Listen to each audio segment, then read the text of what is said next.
Hey, what's going on? What's going on? What's going on? What's going on, everybody? Welcome back. Welcome back to another episode of Honest Conversations with Mo, the Mo Love podcast. Been a while since the last episode. Been very, informative as far as kind of learning about myself and kind of things. Had uh a work trip in Chicago that had its ups and downs, but we survived and we went through it. But hope everybody's out there that's doing well. And yeah, just hope everybody's having a great Halloween week. I know some are celebrating early, some later on in the week, later this week. Hope you got your costumes ready and are of course excited. But want to go ahead and get right into this today's episode, and want to start off with this kind of statement slash quote I kind of saw recently, and how the price of greatness is responsibility. And when I saw that statement and kind of read it, I initially was hesitant in understanding, its meaning. But when really sitting down and pondering on it, realizing that to achieve greatness, it requires a level of responsibility on one's own part to not only do the work, but be willing to set yourself apart to stand out to achieve that goal. Whatever it is, if you have that discipline, that dedication to focus on whatever the goal is, or whatever it may be, that it requires your responsibility to take care of it, and for you to take ownership in that. Because I think we hear the word greatness, a lot, and gets thrown around often. And the thing about wanting to be great, or to be great, requires a sense of giving up parts of yourself that you may not be aware of, that it requires for you to give up. And I think that's the thing about greatness, is that sometimes we're often chasing it, but we're often not realizing what it really truly requires. And whether that's, for example, for myself, like, trying to be, the best version of myself in the gym, that requires, you know, taking responsibility, and not only being active and consistently, going to the gym, but also in kind of putting in the work and, listening to my body, and, you know, taking in the right meals, and just really what it entails to be great in the gym, because it's not just the workouts that you're doing, but it's also the work that you're doing outside of the gym as well. And I think that's just like a small tidbit of like peering into greatness that we're all kind of seeking, whether it's, career, whether it's, work, whether say career, whether it's, personal, or anything that we're truly seeking out to be the best version of ourselves, or to be the greatest version of ourselves, requires a sense of responsibility and a sense of ownership in that responsibility. And I think when you're not willing to pay that price, then you're not really setting out for greatness. You're setting out for mediocrity, and setting out for complacency, or content with what is, the status quo in that sense. And then from there, I kind of want to shift into this idea of growth versus growing, where growth is doing, or is the awareness of knowing what it is that you need to work on and improve upon as an individual. And growing is taking those necessary steps and doing the due diligence of actively, changing yourself to grow, to really actually, to be growing. It's, like a plant, when you plant a seed, that initial growth, yes, it occurs, but it requires that constant watering to really grow and growing into, what the plant is supposed to ultimately be. And I think we have to remind ourselves as individuals that we have to, constantly water ourselves in the areas that we want to see ourselves grow in and want to see ourselves become better in. And then it also just requires that understanding of what it is that you need to grow in, where is the growth, where's the growth required? And is, having those hard conversations with yourself to be aware of, hey, this is an area for growth. This is what I'm going to do to grow and kind of water those seeds and grow into it to where that end result is that growth. And I think that's how we kind of conflate the thing about growth is when we're seeing, when you're seeing progress and content with minimal progress. And, it kind of goes back to, that price of greatness is responsibility. And I think when you're really trying to go, when you're really trying to change, it requires change. And I think, I spoke on this, very first episode way back when is, that concept of change and how we're constantly evolving, and it requires evolution for us to really, grow and have that true growth. So I think it's just that awareness to really know, hey, this is where I need growth in, and this is how I'm going to go about growing in those areas. And then I want to also then delve into for myself is those areas of growth. A couple areas I've been thinking about of late, of areas of growth that I'm working on. And I think I spoke on this on the last episode as far as like tone, and I spoke on like my love for 3 different artists, Cole, Drake, and Kendrick, and I spoke on how Drake is that womanizer side of me, and I guess I want to delve into kind of those romantic woes I have with women,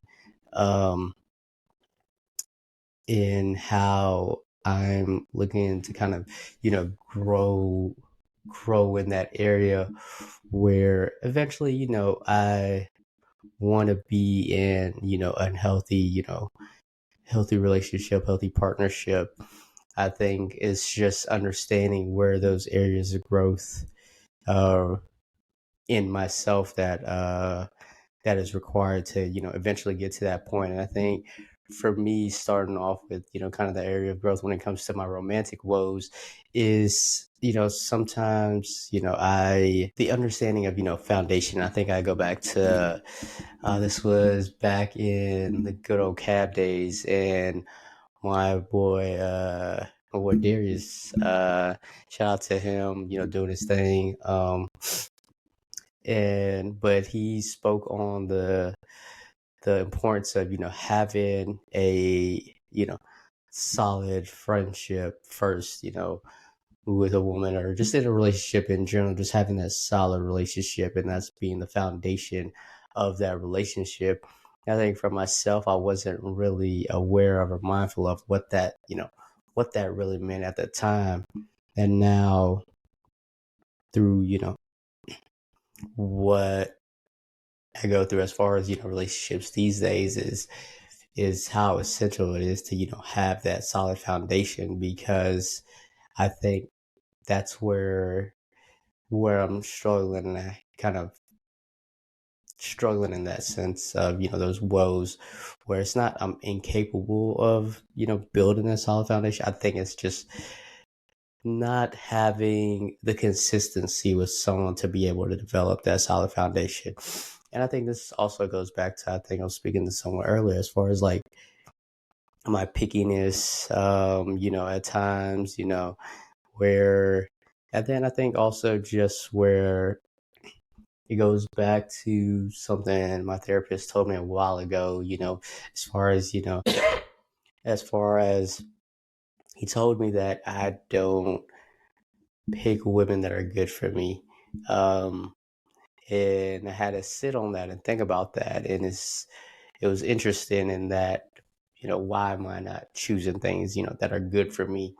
Um, and I had to sit there and ponder on that, and constantly, in thinking about that, that same statement. But yeah, I'm just looking for something that's good for me and looking for something that's built off of a solid foundation when it comes to relationships. And I think that's an area of growth that I'm working on within myself, is to not necessarily, you know, force that issue, but just allowing it to kind of happen naturally.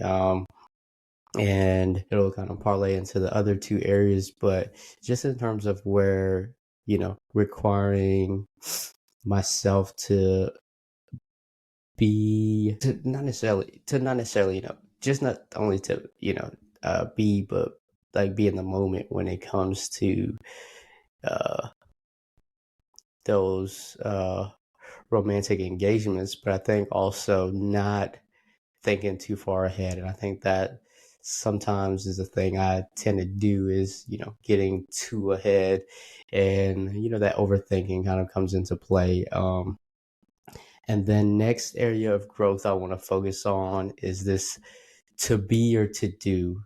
And for this is, it made me think, is do I want to be this person that others, expect me to be, or do I want to do the things that I've set out for myself, and understanding that it requires, and me giving more than maybe I'm even thinking I'm capable of. And I think to be or to do is kind of in that sense of when it comes to, our professional goals or just personal goals, just in general, where do we want to be, what, or do the things that kind of make us content or allow us to be, or are we really out here, trying to, you know, stand out and, separate ourselves and do the things that, truly, shine a light in our life, or truly bring us joy, and really, really create that spark within us.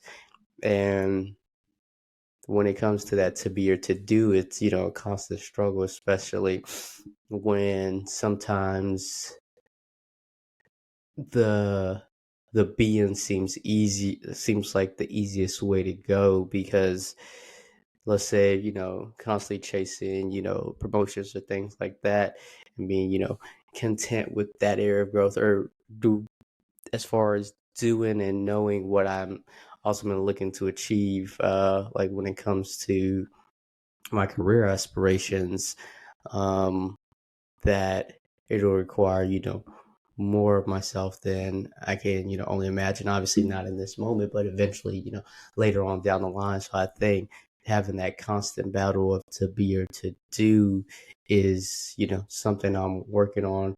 And I'm a to do person. Uh, and it's easy to fall into being a to be person.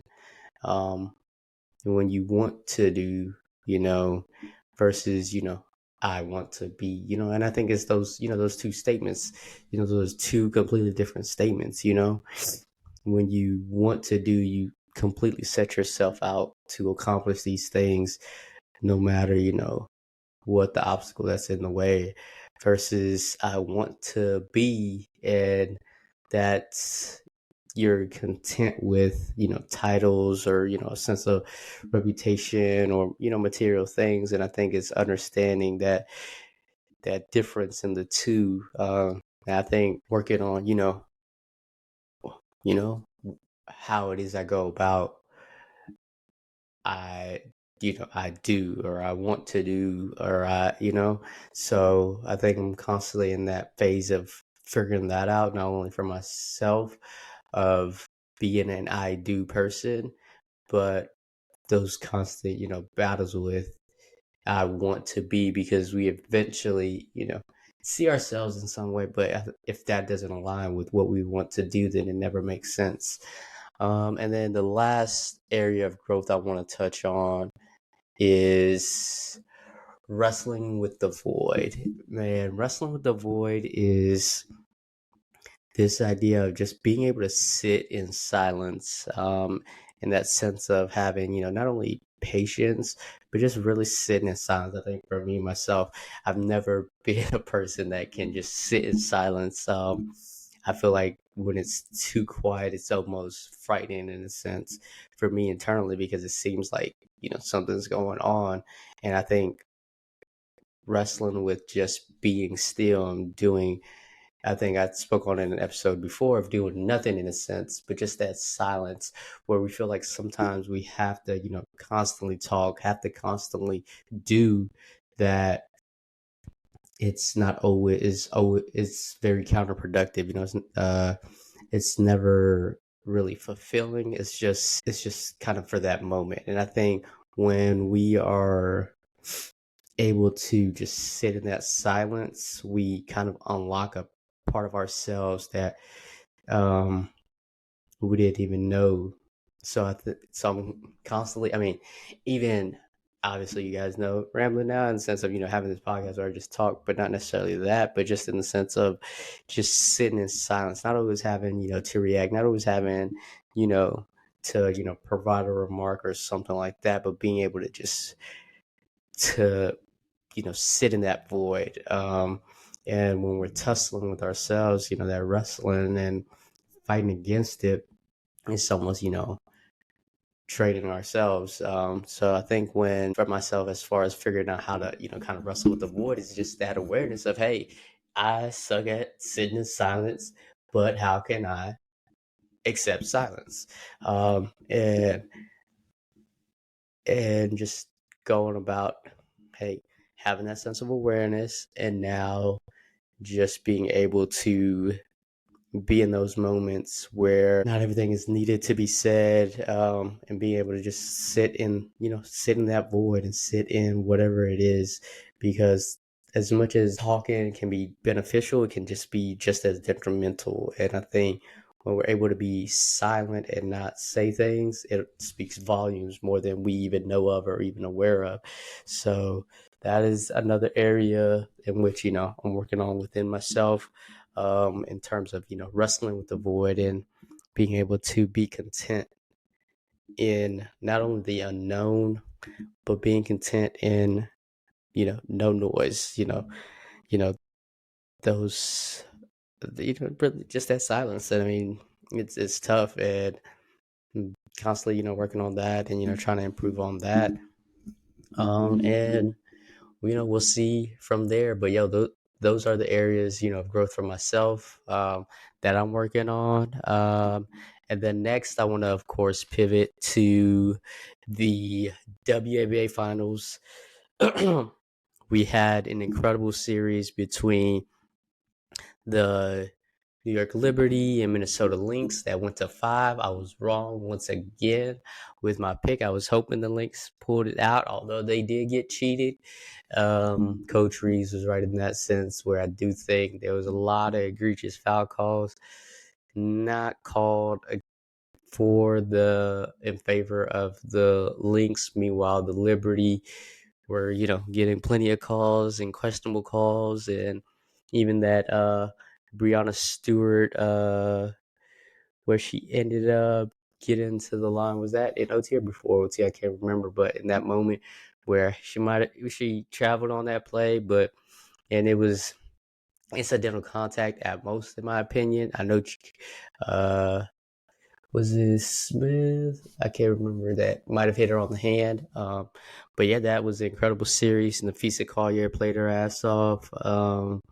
But the league wanted the Lynx. I mean, not the Lynx, the Liberty to get their first championship in 28 years, and they got it despite a rough game from Sabrina Ionescu. Breanna Stewart had an up and down game. Jonquel Jones was solid, but it was the others that helped the Liberty get that championship. Shout out to you, Nayara Sabali, as well as Fibat, the rookie. So shout out to the Liberty, shout out to them, getting their first championship. And it's gonna be interesting next season. We're gonna have more games. The WNBA PA opted out of the collective bargaining agreement, although that won't go into play till the 2025 season, but they did opt out this off season in hopes for more revenue when it comes to basketball related income and just getting a bigger share of the pie after the incredible viewership, incredible attendance numbers, jersey sales, merchandise, etc. Record numbers throughout the W this past season. And they're very much deserving of that. So it's going to be interesting as we see not only how that story is going to affect this upcoming WNBA season, but moving forward, if we do get those how those labor negotiations go, how the new CBA is constructed, what do they agree upon, what do they lose out on. So that's going to be interesting, and hopefully rightfully they deserve and get the salaries that they deserve, but as well as just the league understanding the true value of the players. And then we also got the Valkyries. What is it? Wow, I can't think of the term, but the draft for wow, I said it a while ago, but now my mind just drew a blank. But we're gonna have the Valkyries draft where they'll be able to pick apart, across the rest of the league. That's gonna be interesting. What the teams, the 6 players, the teams decide. Expansion draft. Why could I not think of that word at the time? But the expansion draft for the Valkyries. It's gonna be interesting. That's gonna be a fun one to watch come December. And yeah, WNBA, season's over with, but you got Athletes Unlimited around the corner. You got the 2 owners with Unrivaled. One having won the championship in Breonna Stewart, the other who lost, felt cheated, and Nafisa Collier being, co-founders of this league or co-owners of this league, and how that's going to go, but Unrivaled this upcoming winter. So we still have, incredible opportunities for the game of women's basketball to continue to grow, not only this year. Shout out to women's college basketball around the corner. Paige, Juju, Kiki, Raven, KK Arnold, and plenty of other names I'm missing. But shout out to women's college basketball coming back. Yeah, it's about to be a fun year for women's sports as it continues to grow and continues to evolve. So excited to see, the next steps. And then next, I want to get into NBA opening week. Wow, am I shocked to say the least? Indeed, I am.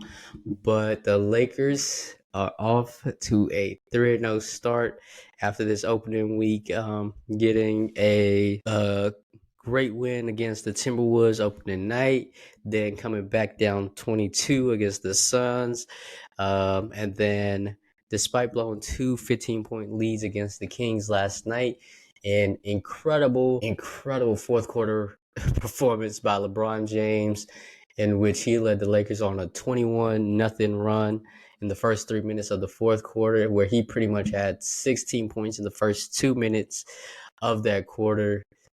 Led the Lakers to pull it out against the Kings last night. And AD's had 3 straight 30-point games. Braun had a triple-double last night. AR's looking good. Don Connect had his first double-figure game, which I'm expecting to see more of from the rookie, because he can shoot that thing. AR's hooping. Rui's aggressive, not only attacking the basket and attacking the rim, but on the glass. Loving to see that from him. And overall effort from the team, loving it. And I think the culture and mindset JJ's looking to instill in this team is very evident. And it's exciting and it's refreshing. And obviously we have the concerns on the overall, roster construction of this team, as it'll eventually come down later in the season. I still think we do need another third true scorer for AD and LeBron, as well as a backup center. to have next to, or center to have next to AD. Um, but despite all that, and eventually we'll get to one of those uh, that arises. But because I'm concerned about our bench scoring, really, that's my main concern as of right now. But outside of that, the Lakers are looking good, playing with effort, playing with intensity. There's constant ball movement, constant actions, cutting. Nobody's just standing in the corner, no five out, ISO. Um, yeah, it's beautiful basketball to watch. I'm loving the Lakers.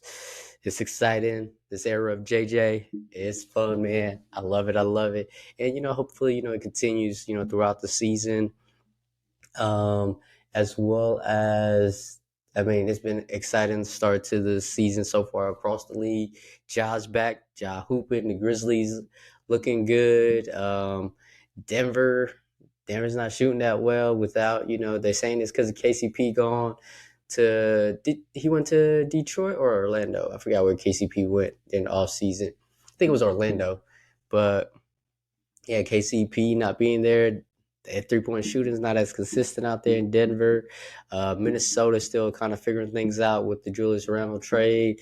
Uh, Boston, I hate to say it, Boston looking like they're looking to repeat as champions, but I don't know if that's happening. And then who else across the league is Wemby's hooping, which I'm not surprised by. But he's got Chris Paul to feed him the ball, but Wemby's hooping. Uh, yeah, the Grizzlies have really kind of been the shocker for me thus far, in the sense of like all their other guys are kind of stepping up, along with Ja and Bane. They hooping, but with Santi Aldama, I think Jay Huff just had a big game the other day. When you got Gigi Jackson, Scottie Pippen Jr., so they got a nice little young squad. OKC doing their thing, and I think they showed that it wasn't a fluke. They're the real deal. They're gonna be tough in the West. And Philly, Embiid's out for the week. Paul George is been out for the week. I think they're both set to come back this upcoming week. Milwaukee looking shaky out there. Milwaukee. But yeah, across the league, it's obviously early in the season, so it's gonna be fun. AD's being the leading scorer, shocking. 3 straight 30-point games. I'm loving it. AD, keep hooping, man, keep hooping.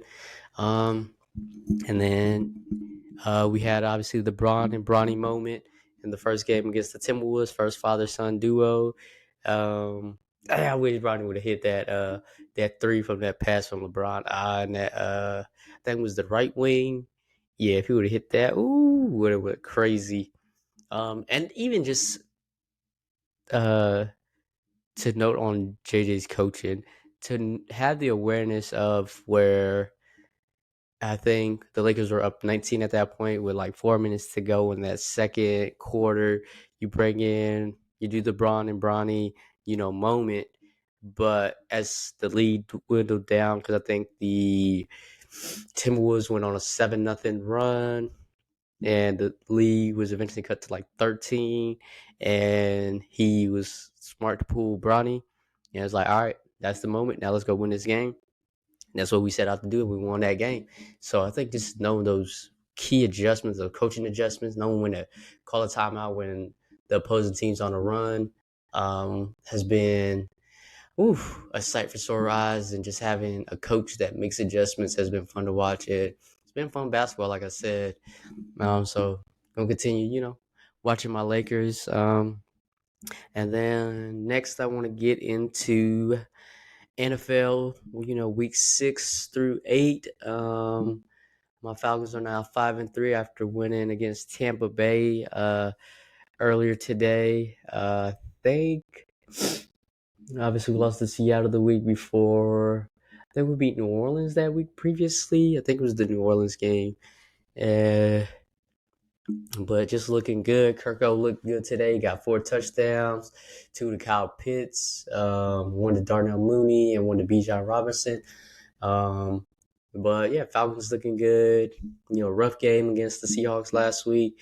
But sometimes you need those, tough losses, especially after all the close ones we kind of had.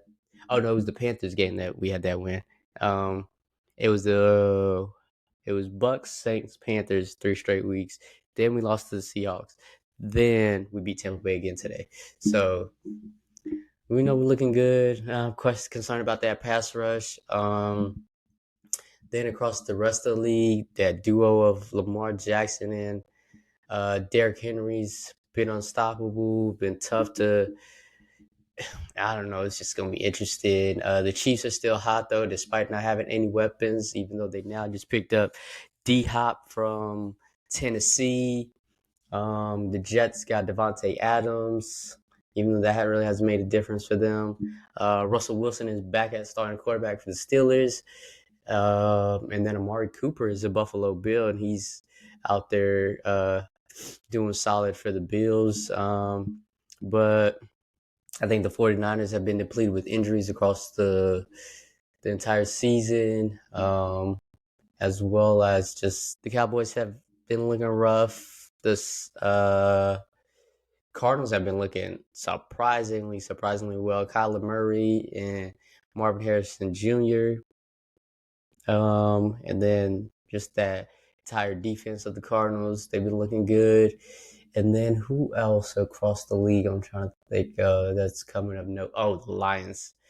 Detroit versus everybody. That is one tough team right there. They're looking good. Gave the Vikings their first loss. The Vikings are, despite their great start, are having internal issues with Jordan Addison, and the Raiders, I think, are eventually going to have a fire sale. Cleveland losing Deshaun Watson for the season to I think it was a torn Achilles, but it's been an interesting week 6 through 8 so far in the league. We're about to near the trade deadline this upcoming week. I think it's on Wednesday, the trade deadline, Wednesday, Thursday, I can't remember. But yeah, trade deadline. Hopefully my Falcons go get a pass rusher. I'm hoping. Actually, who's the better contract wise? If I look back, I think Miles is the better as far as contract number wise. But if we go get Myles Garrett, if we go get Max Crosby, we just need a pass rusher. Our pass rush has been trash, booty cheeks all season. Last in the league. In generating or having overall total sacks, and I think just even generating pressure on the quarterback. But yeah, so we got to go fix that. That is an area of concern, especially if we're looking, to contend this season and moving forward. But yeah, it's been a fun couple, NFL, couple weeks across the league in the NFL. And it's gonna be interesting as that playoff picture kind of gets narrower and narrower. Who comes out on top. In the NFC, it's a tight race. You still got even though Jaden has been hurt of late, I think he came back today. Or I don't know if he's still out or not. But with Washington looking well, Philly with Saquon, Minnesota being a shocker, Seattle being solid, very very even kill in the NFC versus the AFC is the heavy hitters as always. You got your Bills, you got your Chiefs, you got your Ravens. It's gonna be interesting with Tua now back. Hopefully, he stays healthy. The Jets, I think, might pretty much be done for with A-Rod, despite the Devontae Adams trade. Houston's kind of been looking a little shaky, but I think they'll be fine with CJ. And the Colts have been doing well. And I think it was another team, Jacksonville. It's been surprisingly disappointing. I think that's pretty much it across the AFC. Like I said, it's a very top heavy, with your big dogs and the Chiefs, the Ravens, the Bills. So I think those three teams pretty much are kind of battling it out versus where outside of the Lions, the NFC is kind of open for the taking. Because I do think this Lions team, I think, haven't really truly been tested, but I think despite throughout all their other games, they've been kind of dominating across the league. I think that smacking they put on the Cowboys, as I said, giving the Vikings their first loss. So this Lions team, I think, is for real. It's gonna be interesting as they continue to close out the season. And then next, want to get into, of course, the top four. Top four. Favorite album of late has still been Rod Wave's album. In 25 has been on rotation. Last Lap, Dare, Bachelor, Falling Fast in Love, Passport Junkies. Oh man, that whole album is solid. It's been fire. Thoroughly enjoying it. And yeah, really just been that album in rotation. And obviously, my usual mixes and things like that. But yeah, it's been that Raw Wave album. Constant rotation. Favorite show to watch currently still kind of been the Aaron Hernandez, the American Sports Story, the Aaron Hernandez story that's been fun. As I think I want to say it's like 3 episodes to go, 4 more episodes to go in that story. My show Shrinking came back on Apple TV, season 2. The Irrational season 2 came back. I've been watching that. 911. Gotta watch the new season of SWAT. Yeah, my shows are back. My comfort shows, my feel good shows. But yeah, that American sports story with Eric Hernandez has been in constant rotation as well. Just that, I think, is the insight into kind of the psychology of kind of from the things we know to the things we don't know of. So it's like they're kind of like trying to uncover it, or obviously, being dramatic with it, but kind of trying to tell a story of who was this individual truly. I think that's always interesting when it comes to these docs on people and their lives. But no, it's been a great watch. The casting not the best casting, but it's still been a solid watch regardless. What do I have currently going on? Not really much of late, just constantly, still just staying in the gym, being consistent there and in that area.